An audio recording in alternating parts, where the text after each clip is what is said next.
Dear Mom and Dad, our house has been torn down. The 50s mid-century modern that came to be known as the General Electric house. I watched it happen, returning to take walks in our old neighborhood, high in Pacific Palisades, far from the busyness of the city, with the ocean close enough that the air often smells like sea salt. The large tree that used to shade our deck was left, the tree you used to trim yourself, Dad. It remained for a while, pinned against the sky, until one day it was gone too. I still walk up there, in that place with so many memories. They've built a huge 2-story house on the lot that was once ours, and many other homes on that short, dead-end street have been demolished and replaced with enormous mansions. There is construction everywhere. I can imagine, Dad, how you would look around, raise one eyebrow in amusement, and probably question why anyone would need such a big dwelling.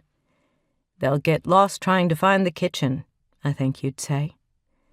During these walks, my mind travels back and forth between what is literally around me and the memories of what used to be. It was on these neighborhood streets that I learned to ride a bike.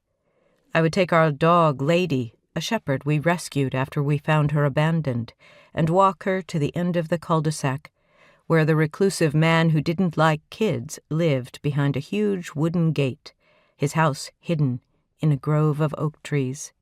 As I got older, I'd spend time on these streets because they felt more peaceful than our home did. I'm 70 now, an age when most of us contemplate our mortality, look both ahead and behind us, questioning what from the past still tugs on our life, which memories haunt us, which ones sustain us. In the past, I have journeyed as a writer far into the terrain of autobiography, sometimes inappropriately so. But I've learned some things along the way. I've learned that when it comes to exploring our past, we're like archaeologists, scraping away layers, searching for truths, hoping for treasures. That's basically true for everyone, which is the other thing I've learned. Whether or not a family is famous, there exists always a public perception and a private reality.